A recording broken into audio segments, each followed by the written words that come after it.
Welcome everyone to So What Were You Wearing? We're really excited today because we have a very special guest. Marcia Rennie is here and she's from Nevada City, California. Marcia, it's so great to see you. And good morning, Heidi. Good to be here. I'm just delighted. I'm so excited that you're here and so excited to hear your story. And as you may know, the viewers are aware, if they've watched previous episodes, that I don't know Marcia's story ahead of time. That's very specific on my part because I want to be surprised, just like you will be, as we listen to Marcia's story unfold. And she'll be telling us how she met that special person in her life and exactly what she was wearing at that time, plus all of her words of wisdom along the way. So Marcia, what was happening for you at that time? You know, I'm sure you're living your life, doing whatever. So if you can kind of lay out the landscape for us, that would be awesome. Well, it's been fun to think about it. And I met my husband on July 31st. And the reason I know that is because I was moving into a new apartment with a roommate. I was 18 years old, and I think it was a Sunday, so I was going to go back to work on Monday. So I was moving in the day before the first of the month. That's why I know. Right. And was this the first time that you moved out from home, or were Oh, you yeah. I was just moving out. I had been out of high school for a year and had gone to vocational school and had landed a job in the Bay Area as a legal secretary. So I was ready to be on my own and found this apartment that was about an hour from where I had gone to high school and lived with my parents. And so it was actually my high school sweetheart who actually helped me move into the apartment that day. So it had been a bit of an awkward day because moving boxes and all this stuff, there was still talk about our relationship. And where were you at that time in the relationship from your feeling point? Were you? We were done. Okay. We were done. And we had been high school sweethearts for several years and had even thought about getting married, but had decided against all of that. And I was going off to do my thing. So, live your life, right? Live my life. And I was excited. This was like the late 70s and life was pretty wild in Marin County. And so I just was very excited about what was coming. And so he helped me move in and then he left. Back to the part about what I was wearing. I think I was wearing cutoffs and a t-shirt that said Jamaica across the front of it. That was one of those presents my parents had bought me when they went on a trip to Jamaica. They brought me the t-shirt, so I was just in moving mode. And after an awkward day, my roommate that must have been awkward as far as a feeling, right? Just having to navigate that while you're starting your new life, I would think. Because he was sort of asking a lot of what if questions. And I just remember kind of fielding that emotional pressure that day. And he wanted to continue is what it sounds like. And you were on a different path. He was nervous. I was moving an hour away and we had already established that we were done, but I think he was having second thoughts with me moving an hour away. And so he's a very sweet guy, but it was time for me to move on. Right. And my new roommate, whom I didn't know very well, because I had just answered an ad and she was going to be my roommate.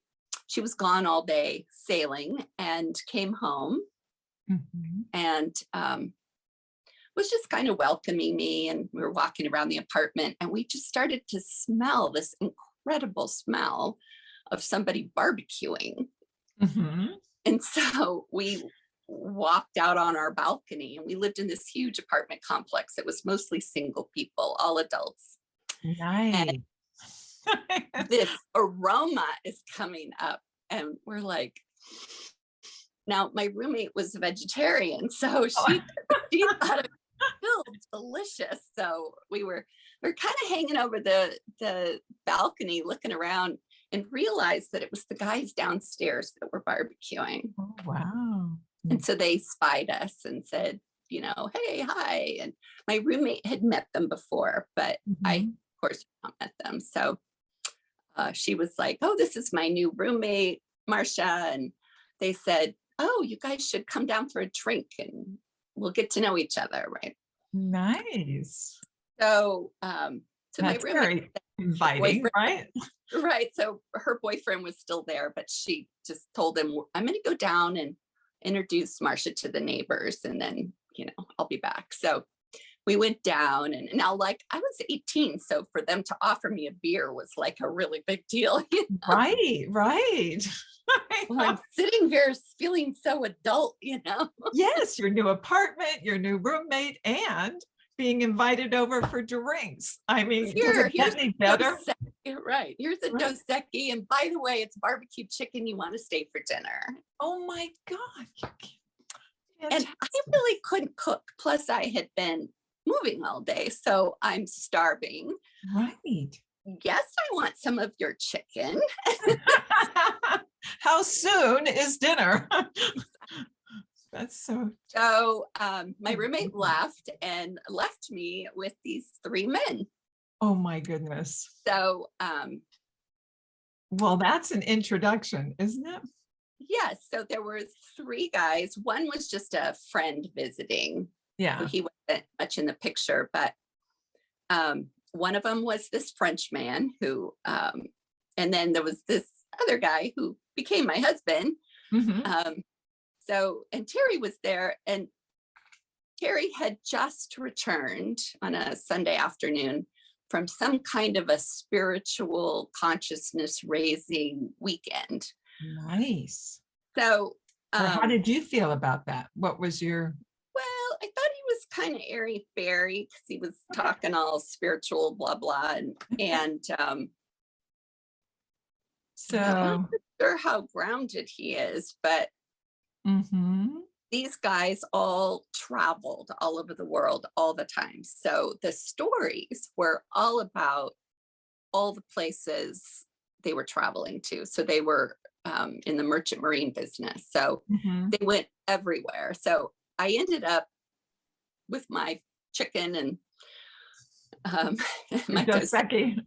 listening to these fabulous exotic stories of all their travels, and I've just always loved a good story, so I just sat right there and listened and thought, wow, I have these really exotic neighbors, and always loved traveling myself, so I was Right. so intrigued. And later my husband said that his first impression of me was that I'd make someone a good wife, not him, Interesting. because he thought, he Interesting. was going to be a bachelor forever. Forever. So you're thinking he's airy fairy. He's thinking you would make someone a good wife. And so there's no, it's just right. It's just hanging out and meeting. Well, and the other thing was that, we sort of established the ages. So I was 18 and he was 29. Okay, got it. Right. So. And the other roommate was kind of in between a little bit. He was a couple years younger than my husband, I guess. But anyway, so. The older man. Right, right. So Well, didn't really, I don't think either one of us thought that was reasonable or something. So that was the beginning of us being neighbors and slash friends. mhm. So his roommate went off to sail the seas, and his friend left. He was just a guest, and so pretty soon it was just him. Mhm. And my roommate wasn't around a lot, so a lot of times it was just me at my house and him at his house. And So we ended up starting a friendship, and the friendship was we'd go to the movies. We went to see a Woody Allen movie, and we'd go to pizza, or we watch Monday Night Football or a movie or something, but we weren't romantic. We were just friends. Mm-hmm. Meanwhile, we were both dating. So he had all these women that he was dating, and I had kind of gone a little crazy. So I was kind of the new girl in town and getting invited to lots of dinners and dates and so forth. I mean, it was Must fun. have been It was a lot of exciting. fun. Yeah, it's kind of It was part of very that exciting. right, your new apartment, your new life. You have a job in San Francisco. You've got all these things lined up at 18 years old, which is really Right. remarkable. Yeah, and just fully engaged and a full dating schedule. So yeah, Yeah. and you got to have Well, I had friends. to date because I couldn't cook, so I had to get, Good idea. Lots of dates. yes. How fun. So What an idyllic life. And this is in Marin, right? Up in yes. Marin County. And so Yeah. beautiful weather, on and on. Yes. So so life was bumping along for a couple months, and we were getting to know each other better. And Mhm. what started to happen is I started to get this feeling about him that he doesn't know anybody that I know, so I'm going to just tell him everything.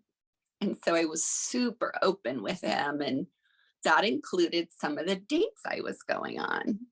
So I Right. would tell him some of the dates and the men I would date, and he started getting kind of protective, I guess. So there were Mhm. there was there were times, which I'll tell the story, that he was like, don't ever go out with that guy again, ever, which Really? is not really my husband's style, but I'll tell you what happened. Yes. So we'd been neighbors for about 2 months, probably. And I had a date set up with a doctor that in San Francisco, and it was a blind date, and so I had not gone on the date yet, and the night before I had a dream, and in the dream I was going on this date with this person, and I was ending up on a very dark street corner in San Francisco in the middle of the night by myself. And I Mm. found a telephone booth, which dates me more. And I was calling my neighbor, Terry, and saying, I need help. Wow. And so in the dream, he kind of arrives in his sports car slash white horse shining, knight in shining armor kind of Okay. approach. And I remember thinking about the dream, thinking, well, that's a weird dream. That's just my neighbor. He's not like my knight in shining armor. Mhm. That's just silly. Mhm. So the next day I went on this date with this doctor, and And what happened? I mean, well, he was into drugs, and he was into ah, dealing drugs. And so at one point oh he my goodness. parked, so we were going to go to dinner, and then he was like, oh, maybe it was after dinner. Oh, I just need to stop by a friend's house, So it was like, okay. Mhm. So we got out of the car, and he handed me this package to carry. And then he ran way far ahead of me on the street. Now, this is at night, so it's Oh my dark. goodness. Mhm. And we go into this home, and it's like something I'd seen in the movies, like a drug dealer, like Pulp Fiction kind of style. And I was like, I was from such a conservative background that I was like, it was scary. So Oh, yeah. And naive about these kinds of things, right? And that you didn't absolutely, be in the absolutely. situation. Wow. And so, but it didn't sit well with me, obviously. So the next day I was telling Terry that this is what happened on the date. I felt so awkward because he ran so far ahead of me. And here I'm carrying this parcel for him. And he was like, don't ever go out with him again. And so then I think I told him about the dream I had. Yes. And what did he say about that? I think we were, again, awkward, like, no, we're just friends, you know.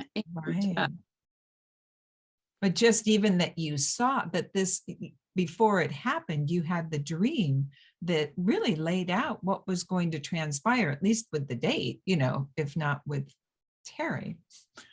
right, right. So we continued on, and there were some life changes. This sort of came up, and Like what, Marcia? Well, he had an ex that kind of showed up for a little while and stirred things up, and I kind of thought they might get back together, so I kind of retreated, and then I started realizing I had some real strong feelings for him, and I tried to approach him with it, and it freaked him out. So he disappeared then, and so I thought, well, I don't want to be having feelings for someone who doesn't feel the same as I do. So Right. I just got real busy and made myself sort of invisible, which was not that easy since I lived upstairs from him and had to run past his window to get to my house. So, Right. but I managed to do it. And after a couple of weeks, he was like, wait a minute, I've made a big mistake. He goes, I just didn't even know how much I'd gotten used to you in my life. And I have such strong feelings, and I've just missed you so much. Can we go to dinner? You know, so that was fun. Sweet. That's really sweet. Isn't that something? Yeah. No, that's just amazing, right? You see it in the dream, but it's like, no, no, no, no. And then, right, but then real life. And when you had those feelings, did it surprise you, or were you kind of going, hey, wait a second, he's just my friend, and why do I have these feelings? Yeah, I had been, you know, with my high school sweetheart for a couple of years, and then I'd been having fun dating, or at least I thought I was having fun dating, but Yeah. dating was hard. So, Mm-hmm. and I was meeting a lot of really shallow men, basically. Mm-hmm. And so, but that really wasn't it. I just started realizing the person I really wanted to spend time with was him, and the person I'd been really open with and was him. So he actually knew me the best. So I just started to have these different feelings, and it didn't take too long with his ex around that I realized they weren't going anywhere. So I just kind of tried to relax, and a few months went by, and my husband's birthday was before my birthday. So he actually turned 30 before I turned 19. And I think that was this huge deal for both of us. It's mostly him, by the way. Right. And he's like, no, that's not fair to you. And I'm so much older. And So by this time you had both you had your dinner date and you were together, kind of a right. thing. Okay. Right. So the ex had moved on. Right. The ex left, you know, and you both came to your senses, and you realized. Right. And the other women and men that had been kind of dating us, and said they, you know, we just always didn't have time for them anymore. So because you were together. Yeah, we went camping together. We did some fun things together, you know. So so the nature of my husband's job was, though, that he'd be gone months at a time. So about the time just after his birthday, when he turned 30, he's like, so now I have to go to work, and let's just see, you know, no promises, no commitment. I'm going to go out to sea for a couple months, maybe 3 months, and then I'll come back and we'll just see how it feels. So I thought that was a practical, Mhm. given our age difference in particular. So, Right. and then he told me, don't expect a letter from me. I'm terrible at writing. So, you may not get a letter from me. And I'm like, oh, well, I like to write. So you'll get letters from me. Oh, sweet. And the Yeah. nature of the mail service back then was, so if he was going to be in Japan, I had to write the letter basically the day after he left so that he would get it when he Mhm. arrived. Mhm. So all my letters were written like the few days after he left, and I was missing him. And so they were all mushy and gushy. And Mhm. then, and then when he finally got to a port, all these letters started coming my way. And so Oh, he did write he then. did, right. He wrote a lot. Really? And I've kept those letters all these years. Oh, So my goodness. so Sweet. he How did when that make you feel when you've got that first letter? Or, when I was shocked. were you? Okay. I was shocked because first of all, he had said, so I think for a second my heart skipped a little bit, and it was kind of like I had poured myself out in all these letters, and he was going to write back and say, move on, I changed my mind or something, because he's had weeks to think about it before he's written a letter, right? So, Right. but when I got the letter, it was not that at all. It was just dreams and inspiration about the future, and how he never thought he would feel this way about a woman, and on and on. So, Oh, sweet. Oh, that's yeah, great. Yeah.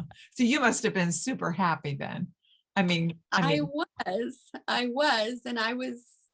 going through my own little challenging sure. times as a new career person out there in the city. And I also had this kind of new group of friends. I remember feeling like I had all these new friends, and Mhm. from being in a new community, and some of his friends. And uh, so life was good.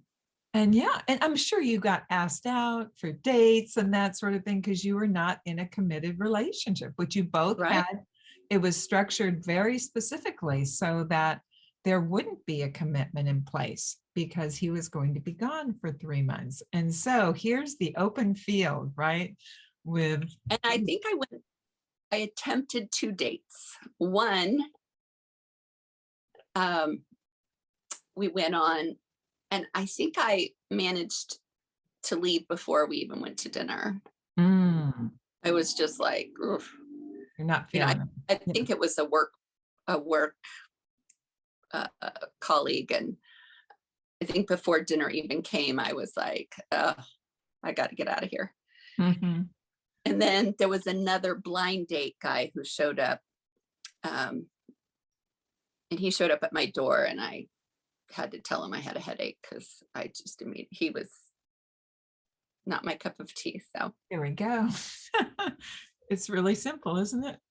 It's really simple So when I felt like I sure. did try to just kind of Yeah. live my life and give it a good go, but I wasn't interested. Mhm. I think also I just had this image that we were supposed to be together. Really? Now what made you feel that? Yeah, that's fascinating. I could just see it. And it was a little bit contrary to, uh,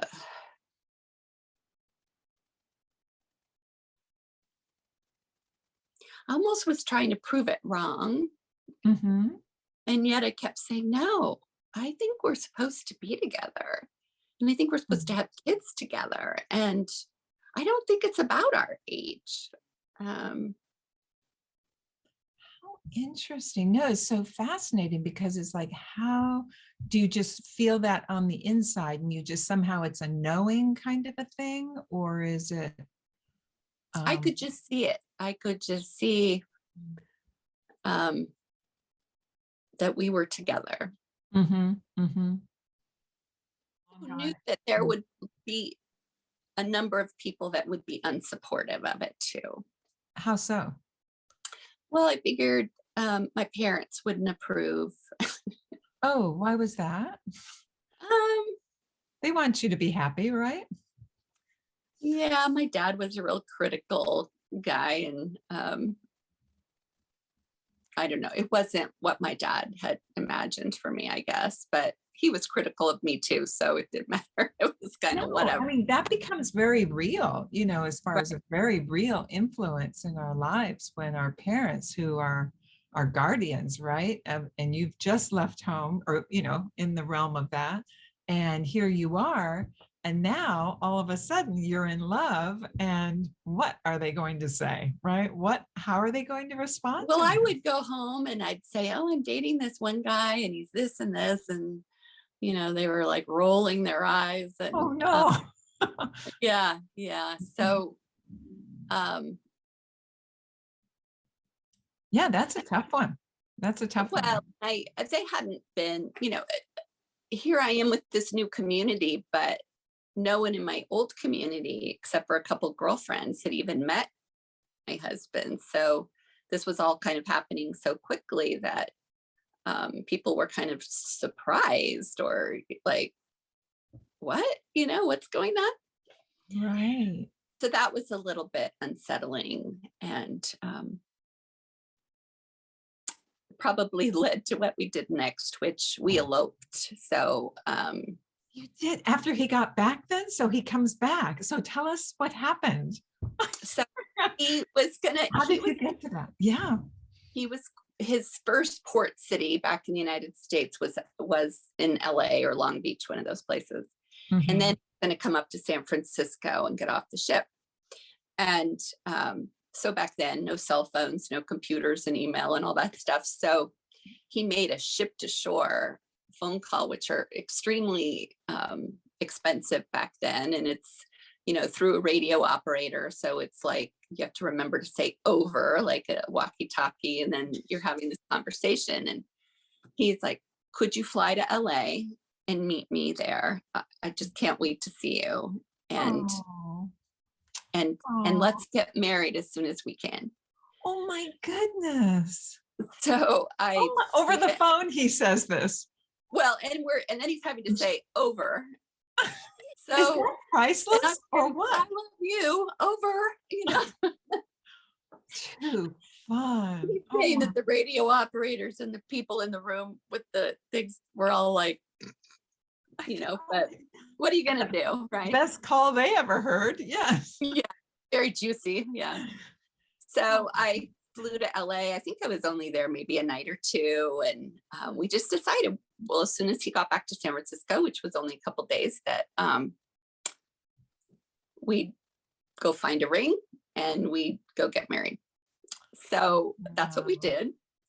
We went up Yeah. to uh, Carson City in Nevada. Mhm. And we like to tell the story that it was a Monday morning. Mhm. And we drove our little car and parked it next to the courthouse and put an hour in the meter. And then we got our marriage license and we walked around the corner. And my husband said, "Well, which chapel do you want?" And there's like one on every corner. Mhm. So we picked a chapel. I don't know why I picked the one I did. We went in. We had to rent a witness. We had to, it was just the two of us. I Right. do remember what I was wearing. And So tell us, what were you wearing? so so he had just been back from Asia and he had brought me this beautiful red silk brocade jacket that Mm. very traditional, but it was just beautiful red silk and it had a black embossing in it and then just a white blouse and a black skirt. But the black skirt had been such a transitional piece of clothing to me because I had gone out and bought this skirt as part of an outfit when I was doing my first interview for the big city, so I had my interview outfit and the Right. skirt was actually part of that. And then this red jacket and We had Sounds- bought a ring in Sausalito, so we had a ring. And so then we walked out of the chapel, and it just so happened it was noon. And so all of the chapel bells in Carson City just happened to go off at noon. Oh my goodness. And we looked back because the bells were going, and the fella who had just married us drove off driving a taxi cab. So we thought, wow, is it even legitimate what we just did? Right. Did we really get married? How The funny. driver That's married us. random, isn't it? That's pretty I random. know. So then So, we got back to our car, and we still had a half an hour on the meter. oh, fantastic. Oh, all the time in the world. Oh my goodness. So that's the very cheesy wedding we had. But when we had been married 30 years, Mhm. my husband surprised me with renewing our wedding vows in Machu Picchu with my best friend and my mother and some other people that we were taking a tour. And he surprised me at sunrise in the priestess temple of Machu Picchu Oh my to goodness. renew our vows. So Oh my that was the good goodness. one. Oh my goodness. So you traveled there not knowing that this was a renewal of your vows. That's amazing. That is really spectacular. So This he is did it all. spectacular. Yeah. What's that? So tell me. So okay, so you go in and you get married and you come out and he drives off in a taxi cab. And I love that 30 years later we're, in Machu Picchu, which is like, oh my God, Mecca, right? And so but then what transpired after that? I mean, was it just peaches and cream for 30 years or what? No. We, so we were staying up in Incline Village, Yeah. and we went up there, and we thought it would be great fun as sort of the beginning of our honeymoon, Yes. to go skiing. And I was a skier, but he had never skied before. So I told him, well, you have to take a lesson because I'm not going to try and teach you. I don't feel like I'm, the right person to teach you to ski. So you take a lesson in the morning, and then in the afternoon we can ski a little bit together. And so we went our separate ways during the morning, and then we were getting ready to sort of come towards lunch. And so I knew his lesson was over, and he was probably fussing around a little bit by himself trying to figure out how to ski. Uh-huh. And I'm standing at this lift line getting ready to get on the lift. And off to the side on one of the kiddie slopes, I see this guy come skiing down the hill on one ski going, oh, like he's losing his balance, and he's going really fast, and he's skiing on one ski, and he's charging down the mountains. And the lift operator turns to me and he goes, oh my God, that guy's going to kill himself. And I said, oh my God, I married that guy yesterday. Oh my gosh. So the lift operator and I had a good laugh about that. He's like, yeah, well, good luck. He survived. Go on a bigger honeymoon too. A couple weeks later, we went to Singapore and spent 3 weeks in Singapore. So, Oh, how wonderful. and I have to say, one of the things I was attracted to him about was that he did all this exotic travel. And so I was like, yeah, let's go. So That's fantastic. And your parents were good with everything? They were. I told them about a week after I got married. I told them that I got married, and we thought maybe we'd do a reception later or something, but we never quite got around to it. So You're having too much fun. This is fantastic. yeah, we were too busy. But that is, I mean, you really met your soulmate is kind of what it sounds like, And I think my parents, eventually just accepted it. But I think there was, my mom was hurt because she didn't get to come to my wedding or whatever for a long time. But after Machu Picchu, I had to turn to her and said, Mom, this is way better than the first time. So you have to just get over it now. That's so sweet. Oh, that must have been just exquisite to go there and to get to renew your vows. How thoughtful. I mean, that he planned that all out, you know. So, gosh, that's just exquisite. Thank you for And sharing now we that. have Yeah, been married for 44 years. really. Oh, fast. Mhm. That's, yeah, it's obviously withstood the test of time. And here you are today sharing your story with us. Yeah, that's just remarkable. And you knew in your heart of hearts at the time that he was the one and that you were meant to be with him. Right. And your dream even said, he's your rescuer. He's your knight in shining armor, your white knight, or the knight on the white horse. But yeah, so it was all there. And so, and you listened to the sound. I mean, you listened to what was coming through. You really did. Well, and I think my fear was, as a legal secretary, what I spent a lot of time doing was typing up divorces. Mm, So I feel like I was and both of us had come from families, divorced parents. So I think that was very real to me, but sure. I felt like it was still worth the chance. Mm-hmm. And my husband's kind of famous saying is marriage takes a commitment to the commitment as well as to the other person. Interesting. That's great. A commitment to the commitment, right, that the two of you have made. That's great. No, I mean, that's a real strong foundation. If you can hold that space, right, then it goes Well, I think there beyond. have been times when times get rough, and they do. Mm-hmm. Mm-hmm. And And what sometimes happens? you Yeah, kind of hate that person, sometimes maybe, or want to give up. sure. Oh, that's But completely that normal, right? commitment with the commitment is sort of a relationship with yourself that you have to remember. Mhm. It's easy to forget. Right. Especially in times like that, I would think, because, with everything going every which way for whatever reason, right? It's like, how do you hold that space, basically, of committing to the commitment to the commitment, right? And remembering, even, like you said, even remembering that. Well, How there's a would, lot of distractions in life, careers, yeah. school, and kids, and What would you say? What is a good, what did you find in your experience was the way that you were able to hold that? I mean, obviously 44 years is miraculous in this day and age, right?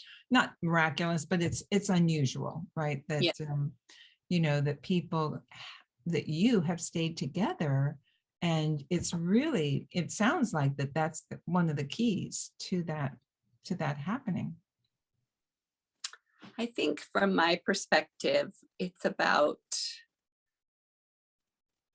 recognizing when we get in ruts or things are getting stale. And I feel like whether it's sometimes it's unconscious, but to stir things up and to make them new and get the sparks going again. And Mhm. sometimes that's fun. And sometimes it's hard work. Mhm. Sometimes it's fun and sometimes it's hard work. I hear And you that. don't Yeah. even want to. Right. Right. What do you do? So what do you do? Just, what do you do when you don't want to? I mean, because I think we've all been there, right? I mean, we just have. And so, I feel like that's when I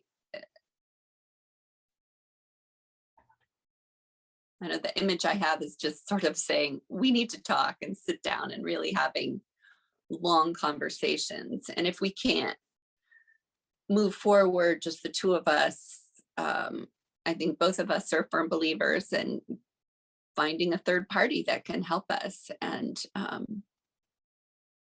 mhm, different times or different topics, but sure.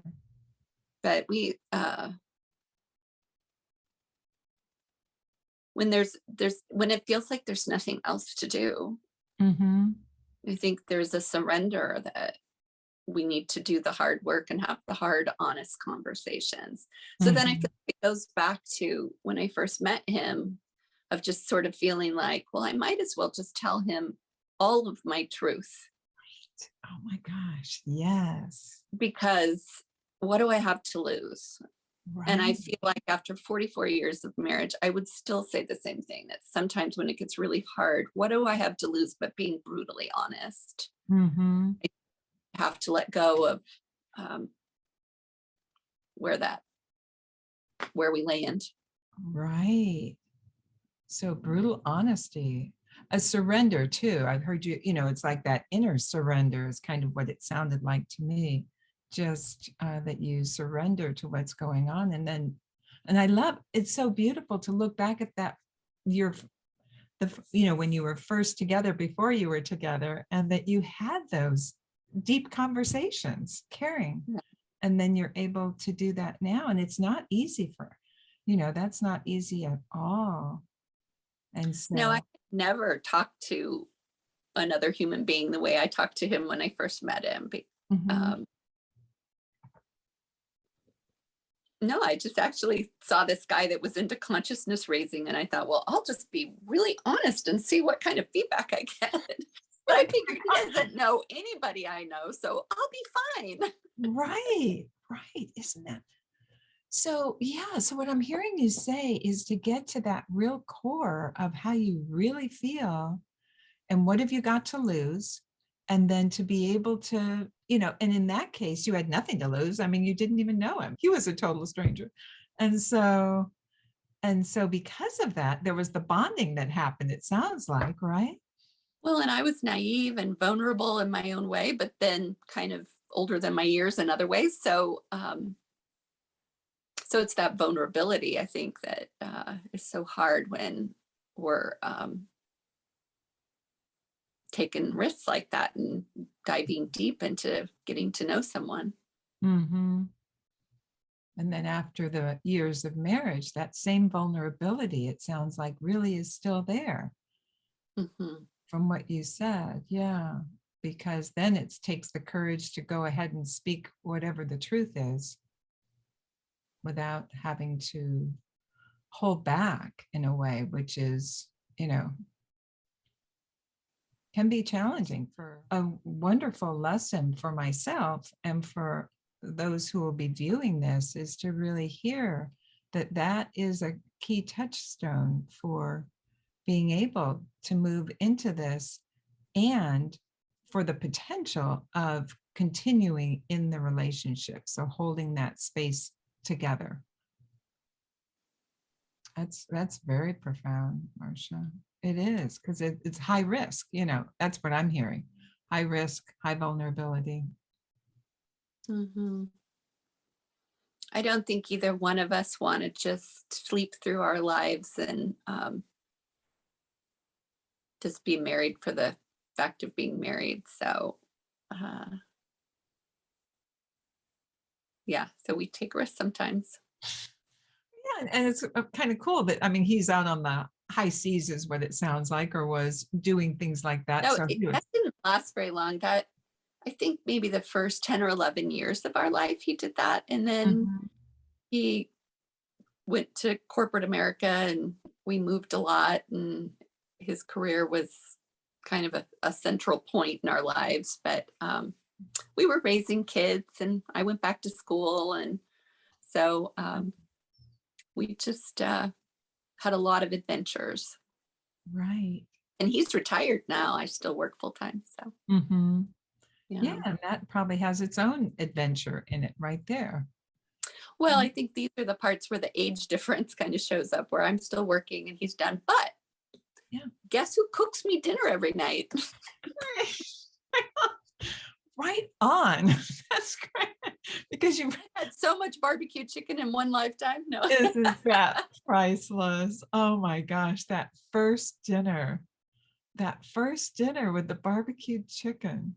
And just it's so alive to me, that fragrance rising up, to your to the apartment above, and just the wow, that's just amazing. No, and to touch back into that. Did the two of you ever touch back into the first time, when you met, or do you, maybe it's just, it's not relevant, or, Well, but I think we remember that we met on July 31st. And so we often have barbecue chicken that night. So it's so cute. um, so we'll giggle and laugh, and Mhm. I feel like where we are now, we're sort of elders in our family, old Mhm. married couple. And so both of us get asked sort of frequently, what were the, you know, um, I think my nephew said, how did you get Auntie Marcia? And he said, barbecue chicken. That's the ticket. I love that.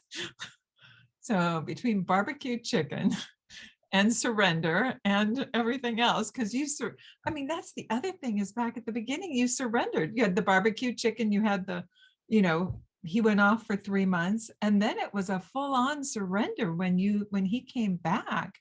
I mean, there's no question. I mean, the two of you just dove in head first. Yep. Yep.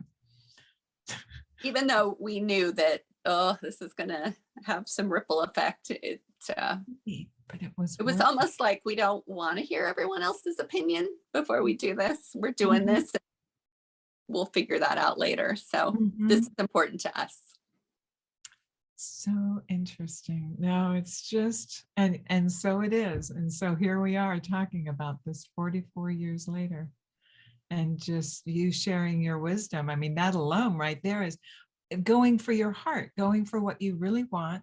And when the heart speaks, and that inner knowing is there, you just did it. And so to me, that sounds like an important lesson to learn. And in spite of, again, all the risks, right? So it's always that, what I'm hearing you share is that,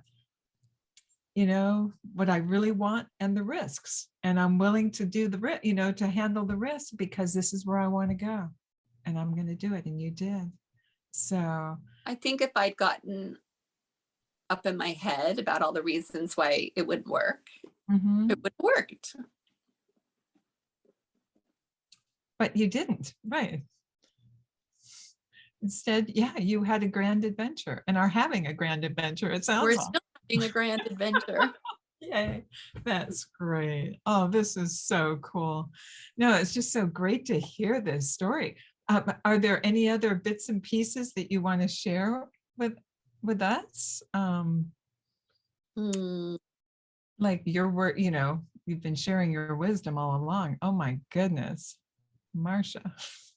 No, it's a Well, lot. It's really, feel like myself, I consider myself a healer, and I feel so often I'm asking people, what's your inner voice say? yes. And I understand there's a lot of distractions and noise and static in all of our worlds, but sometimes I just sort of practicing what I preach, saying, what's the little voice? And sometimes it doesn't match all this stuff out here. Mhm, That's not necessarily a green light to go, but I think it's important to at least listen. mhm. Thank you. It's important to listen to that inner voice that might be different than everything else you're hearing. Wow, that's a deep one. That really is, because then it causes us to really almost, disconnect, not disconnect, but just kind of move away from what's happening, the cacophony of everything around us, to inside to see what's true for us. So yeah, thank you. That's really so wise and so important to do. Yeah. And it's led you, you know, over the years, is what it sounds like. So does that look like just a stopping, just kind of like, do you need to be alone to have that happen? Or how does that happen for someone? Sometimes I think it's almost in reaction to something, like something happens out here and we're like, no, or yes, but it's Mhm. learning to listen. And I think sometimes if I ask myself a question and if I get, I don't know, Mhm. then usually I feel like I don't know. And so I need to just pause and until I do know, until it becomes clear. Mhm. So I think so sometimes I think it's a reaction that you get it in the moment. Um, I often will get an image just as I'm walking around doing my time of day. I think it's important to have um, that me time so you can reflect on some of these things, or whether it's edgy or affectionate or um, I mean, I feel like when it comes from me from a place of like, wow, I haven't expressed my love to him today. Mm. That so then when I do show up like that, it's more meaningful because I've really, it's not just a tap on the head. It's like I'm still glad I'm with you. Mhm. Mhm. And letting him know that. Yeah. Yeah. And so coming from a conscious place of it and consciously thinking of these things that are important. Yeah, especially as we're aging, which I think can bring its own challenges physically and Oh, yeah. emotionally. Um, to be able to see that side and this side. So yeah, I think it takes some courage. Mhm. It does. It takes courage to do that, to hold that place. Mhm. So courage, surrender, going inside, listening to the voice, and being true to yourself and speaking your truth. Marcia, thank you. Thank you so much for taking the time and being with us today. But again, just thank you, Marcia, for your insight, your wisdom, and the willingness to share it with us. That's super awesome. So for those who are watching right now, I'll be putting information from Marcia in the information box with this posting. So please check it out. And we look forward to seeing you next time. Thanks for joining us. Thank Thank you, Marcia. Thank you, Heidi.